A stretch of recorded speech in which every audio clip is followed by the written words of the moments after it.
think I can do this. If I just do it, then it's going to work. Amber's staff says that her famous last words are, "I have an idea." So, because once Amber has an idea, it's boots to the ground running.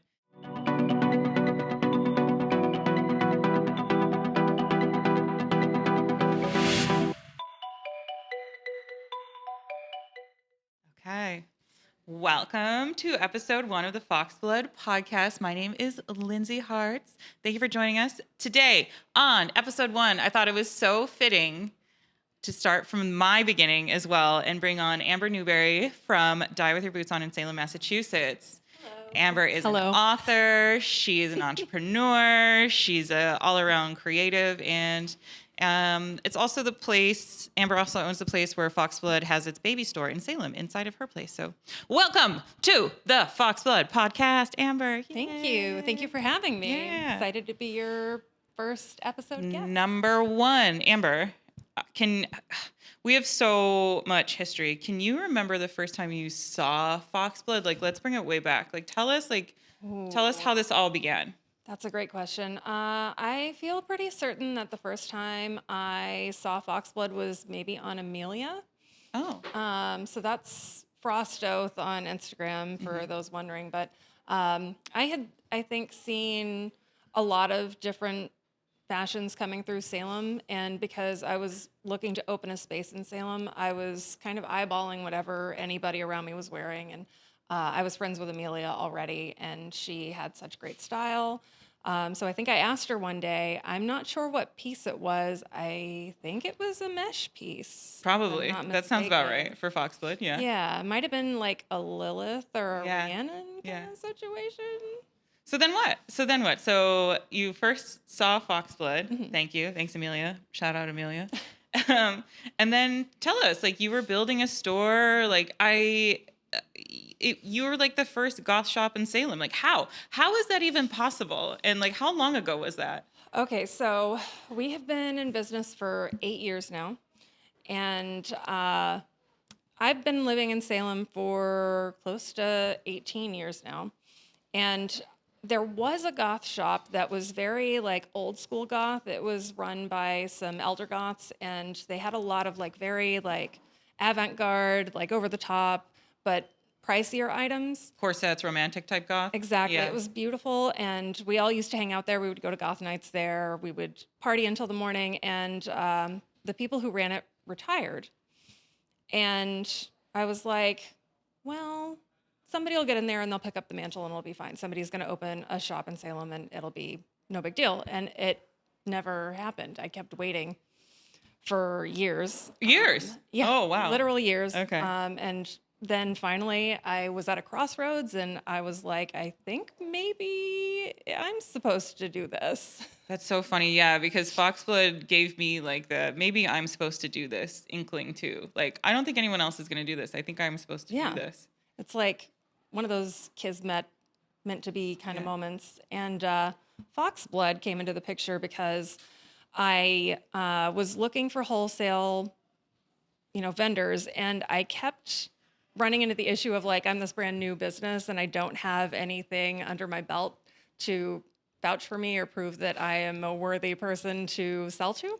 So I was having no store, so it's like, I have a store, and it's like, if you go and look you up, you're like, sure, Jan, no one believes that you actually are building a store. Yeah, and at the time I was doing this very mysterious, like, guerrilla marketing thing where people had to, like, solve riddles to even get into the website, and then they would have to solve another riddle to be given access to a mystery package that they would then have to buy, and it was Were people doing it? Oh, yeah. Really? Oh, yeah. People have membership cards from that very first set of guerrilla marketing. But at the time, I didn't really have a lot of web presence.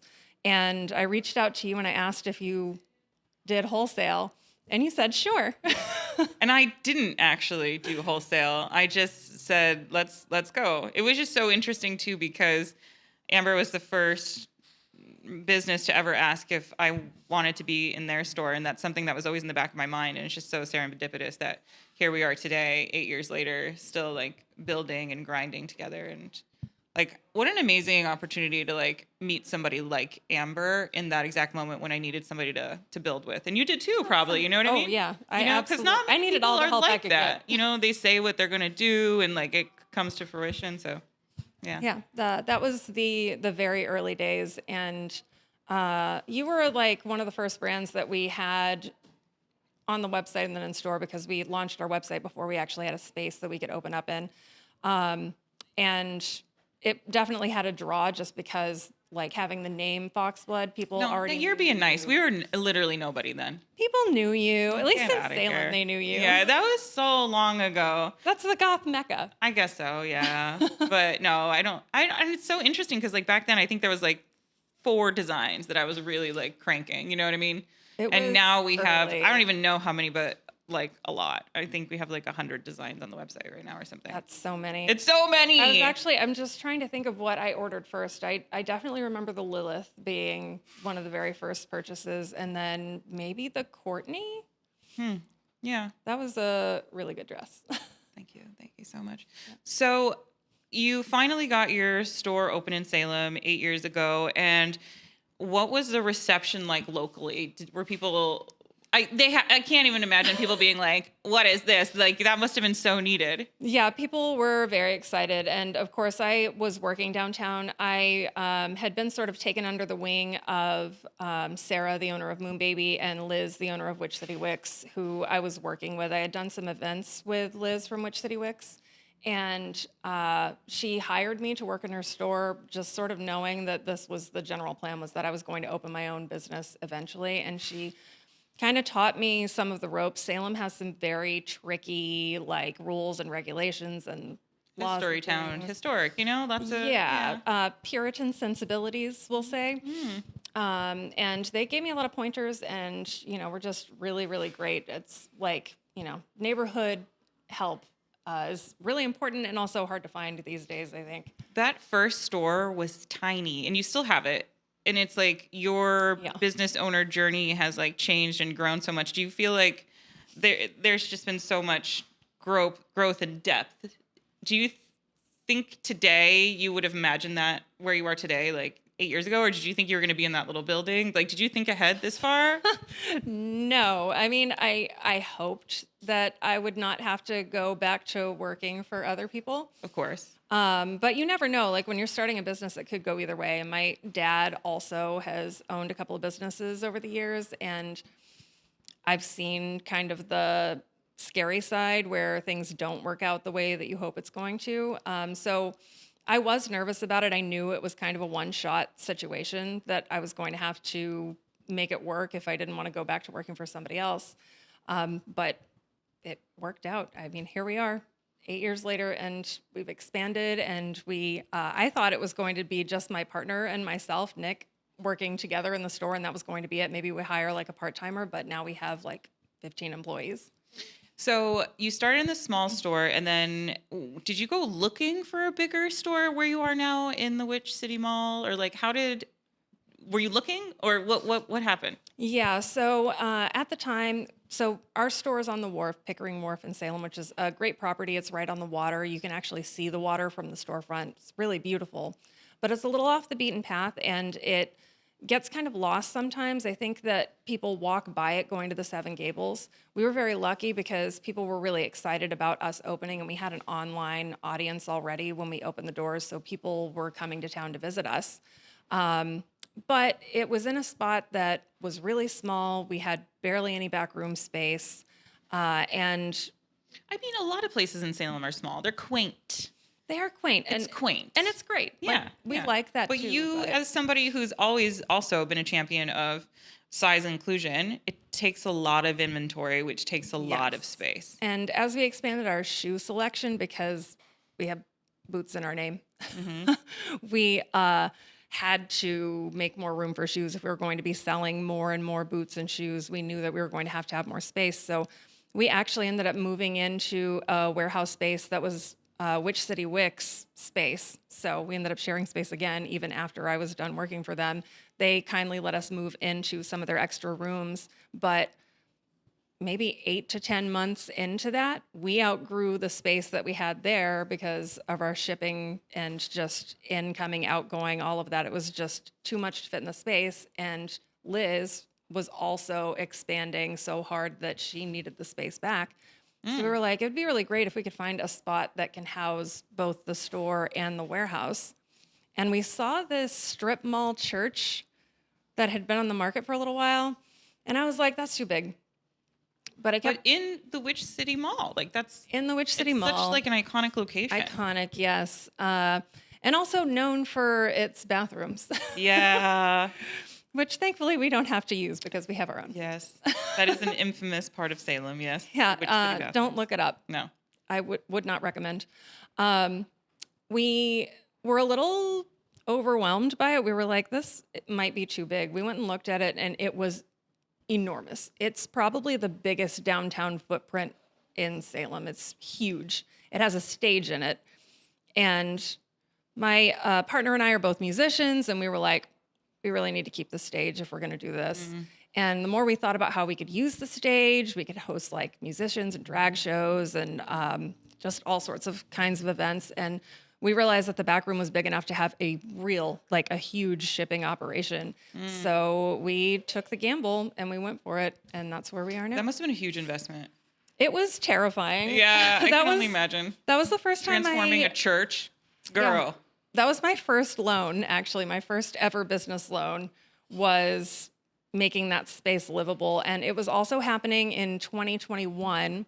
So we were still suffering from loss of supplies. So when we looked at flooring, we couldn't get the flooring that we wanted, and the ceiling Hey, was you getting were building big. in a really hard time. Damn, I forgot about that. And we had like a really tight timeline because we wanted to be open for October. But we had like a really tight timeline, and they were like, we can't do your ceiling, we can't do this.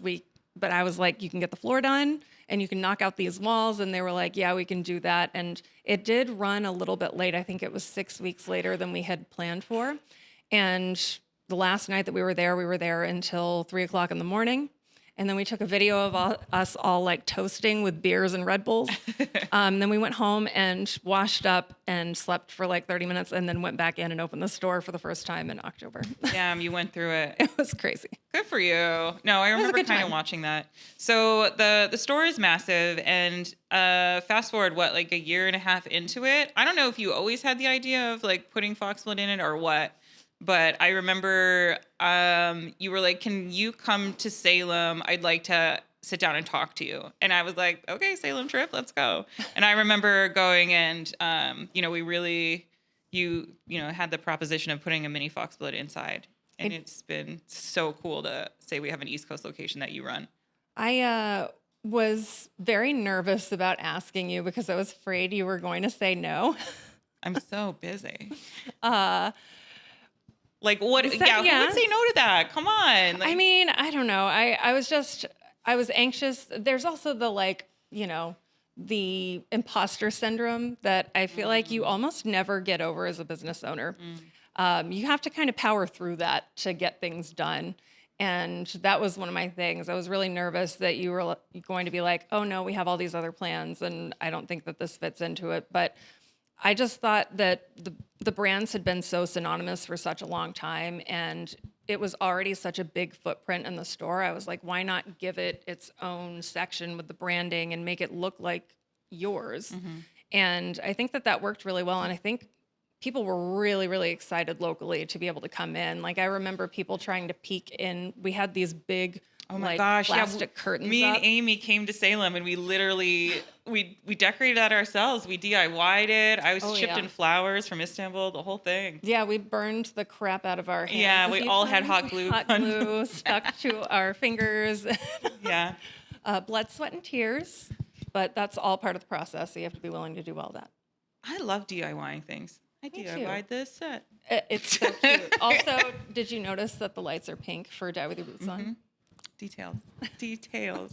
So then, we got to have a big grand opening party for it, and it's just been awesome. And even to this day, like people go in all the time and tag us that they're in the Salem store. So I'm so grateful for that. I am very also grateful grateful for that partnership for sure. Teamwork. Yeah.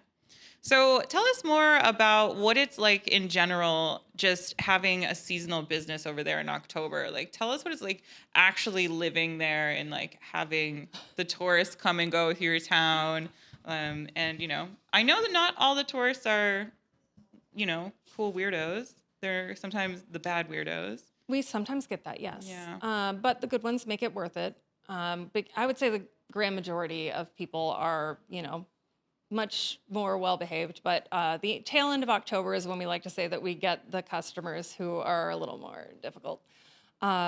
We've been pretty lucky in that we established an audience of people who were local and drivable, and then people who wanted to come and visit us whenever they were coming to Salem. So we have an established clientele that we're like very pleased with, just really wonderful humans.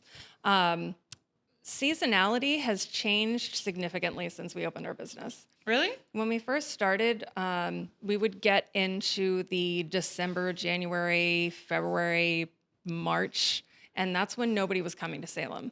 So it would just be tumbleweeds rolling through town. There would be nobody there. We would go through a day where we wouldn't see a single other soul. We'd just go in, turn the lights on, and be processing things or like working on the website, and nobody would set foot in the store because nobody was in Salem, and also it was cold because it's New England. But now it has gotten so popular, and October has gotten so overwhelming for people that people now come all year round. Yeah. So we have had tourists all the way into the December, January. People are now coming for the like haunted holiday situation that we do. It's really good. I actually really love winter in Salem. So it's spooky all year. And we have an ice sculpture festival in February. That's also gotten really popular. So people come out to take pictures with the ice sculptures. So even though we still have a tourist season, it keeps kind of expanding outward. So the tourists are kind of with us always now. Cool. So one thing that you did this year that I absolutely want to talk about is I didn't go to college for business, and you didn't either. No. And somehow we've made it this far, 8 years in. And, I think we've both been in rooms with business people and in business conferences and completely felt out of place, but we knew we also belonged there in these spaces, but you can't help but feel completely outcasted. And you took those manners into your own hands this last April, and it was incredible. Thank you. So tell us about Grayscale, the small business summit that you started. Well, first of all, I want to say thank you to you because I don't think could have gotten it off the ground without you. Having your keynote in there, I think, was really important. I think it was a huge draw for people to be able to come and listen to your success story. So thank you for that. So Grayscale is a small business summit, though. So that's basic. What is it? Tell the people that don't know what it is. But you're welcome. It's a small business summit, and the idea behind it is I had been to a few business conferences where I would go and I would be like the only person who was heavily tattooed and weird and had like black nails and boots and fishnets, which is arguably maybe not what most people working in business. I mean, it's hard enough just see. even being a woman in that setting, and then we're adding It in is, our extra yeah. layer of aesthetics, So I would go and I would feel really out of place, but I could talk a good game. I would get into these groups of people and I would be able to, am I allowed to curse? Actually? Girl, please, be yourself. Yes. I would shoot the shit with these people who were owning these like really vanilla companies. And once I opened my mouth and started talking about like just all the stuff that the analytics and like being able to talk about here's how you're going to use this P&L to make your store work, how you're going to merchandise your store based on your P&L. And they would be like, oh, okay. And it felt really demeaning to be sort of treated that way as like, here's a shock that this person actually sort of knows what they're doing. And I didn't see anybody doing anything that was specifically for the Gothic crowd. And I thought, Yeah, nothing. We don't know how to run businesses. No, not at all. Of course No. not. Yeah, we're not very successful. Absolutely not. I just thought that if we got everybody into one space together, I wanted to see what would happen. And I thought, we all rely on each other. We're all like Yeah. neighbors. No matter if we are living in Salem and working in Salem, people that we work with who are vendors, people who we work with or are just friends with, like even people that we maybe don't carry in our store, but we've known for a really long time and followed on Instagram or other social media, we all bounce ideas off of each other, check in with each other whenever we see each other or travel, and we go to each other's stores and we talk about the problems that we have in our businesses. And we ask for each other's advice. And I thought, if we get everybody, that's a lot of knowledge in one space that we could all be sharing together. And we're not going to get the side eye for looking the way that we look. I think the craziest part is from idea till date of the first day of grade school was like 60 days or something. Wasn't it insane? Like 3 months. Because 3 months. Like Amber pulled this off, and this was like a big event with a lot of people, and it was like sold out. It was just the most. How do you have the time? It was remarkable. It was remarkable. And everybody had the best time. It was so fun. Yeah, so it was Foxblood really crew good. came out, like a whole bunch of us. We had so much fun with you guys. Yeah. 3 months. It was not by choice. I had the idea beforehand, and I didn't know when I was going to be able to get to starting it. I ran a market years ago called Daughters of Darkness. And So cool. I had wanted one of the days of that weekend to be all panels for the people who were going to be running booths, so that you could meet each other, network, and learn from each other. And it got killed by the pandemic, and the idea never left me. And I knew that someday I was going to circle back to it and do the panel idea. I just didn't know when it was going to happen. And this year sort of felt like the right year. But I was in the fall, and then I had the holidays coming up. And in Salem, you put up your Halloween in like July or August. And then it's Halloween, Halloween, Halloween, Halloween, Halloween. And then you put Santa hats on all the Halloween stuff. Yes. Because there's no time for any other. that, yes. Yeah. And put up a couple of Christmas trees. And then it's holiday, which is also a retail situation. So we're all exhausted, but we get to January and I'm like, I think I can do this. If I just do it, then it's going to work. Amber's staff says that her famous last words are, "I have an idea." So, because once Amber has an idea, it's boots to the ground running, and you really did it. So Yeah, I'm still in shock a little bit, honestly. But you're gonna do it again. We're going to do it again. You're gonna do it again in April. Yeah. What was something that you learned that you want to push into the next year? We want to do workshops. That was something I wanted to do this year, but we just didn't have the capacity and we didn't have the space for it. Like we didn't know what we were going to have available to us. So we were afraid to put something that was going to be like a longer piece of educational programming. We wanted to keep it panels and make it so people didn't feel too rushed to get from one thing to the other. But I think workshops would be especially helpful. I think we were just talking about maybe a business 101 kind of situation for people who are just dabbling and starting to figure out what they want to do for their business or don't really know where to start. Maybe they have an idea and don't know what to do.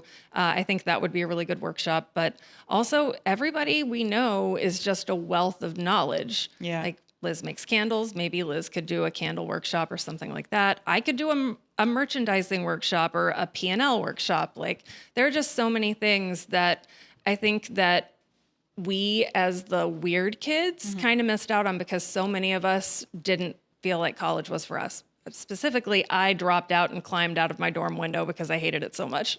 Yeah, it was never even like close to my radar for some reason. I don't know. It's just not for me. So that's why I always say I'm so willing to talk to and to help people. Like I absolutely do not gatekeep. Like I am so willing to talk to anybody because I still didn't have that like out of the gate. No one wanted to tell me nothing. They're like, "Oh, that's cute. You want to design clothes? That's nice." And you have done that for me so many times. Like we've definitely been on the phone together being like, what do you, how do you do this? Or what do you do about this? I'm a caller. I make everybody uncomfortable. I call people. No warning. I just call. And everyone She starts does. sweating. So I have a question for you, if that's allowed. Yes. When we first started working together, you had said that your start was in making clothes for bands, and I've always been interested in that. I wonder how that started and if there were any celebrities. There was. So I I truly thought that was my calling. I was going to make stage wear for people and bands. And I was doing that in my home before I even moved to LA. And I just knew the natural progression was to come to LA and like chase some rock stars, you know? And I got here and I did that. And I started dressing people and like, you know, it's all over the place from like Butcher Babies to like a little bit of Alice Cooper, you know. But I really attribute a lot of my great early recognition to Steel Panther of all people, because they let me make the most iconic, crazy costumes, and they gave me so much credit where a lot of people don't usually give you that much credit. At least back then. Now people are a little better, but back then. So yeah, and it just really started then. But then their fans were so like rabid and excited about their stage wear that they were like, how do I get this piece? And that's kind of, once I started realizing that bands and musicians don't really like paying, and then once they have like a tour fit, they don't really need another one. And I was kind of a starving artist. And then when I started kind of realizing that their fans wanted to look like them too, and I was like, am I a ready-to-wear designer? And then I started really looking at the market as a whole, meaning, you know, clothes that I want to wear. And I was like, why is everything covered in pentagrams? Like everything at the time was covered in pentagrams and upside down crosses. So, and then I was like, I just really want some nice chic basics. Because honestly, when I was dressing a lot of those bands too, I couldn't dress them in upside down, you know, in pentagrams and stuff. So I was making them these like chic basics, and then it just turned into that. I love that history. Isn't that crazy? And here we are today. A really interesting piece of Foxblood history. So strange. Well, Amber, it's been a pleasure. We could talk for 18 hours. I'm looking forward to Grayscale coming up in April. Where can everybody find you? Tell me everything. Tell us about even the ossuary. Drop that one. So main website is diewithyourbootson.com. We are Die With Boots on most social media, Instagram, TikTok. And then the smaller store where we used to be that is all like ball gowns and corsetry is the Salem Ossuary. So that's, I think, the Ossuary Salem. We had to do a weird .com situation. That happens sometimes. Yeah. But Salem Ossuary on the social media if you want to look for pretty corsets. Amazing. Thank you so much. Thank you so much. They're on TikTok too. Join them there. And we'll link everything below. Thanks for joining us. Till next time. Thank you. And also congratulations. Thank you.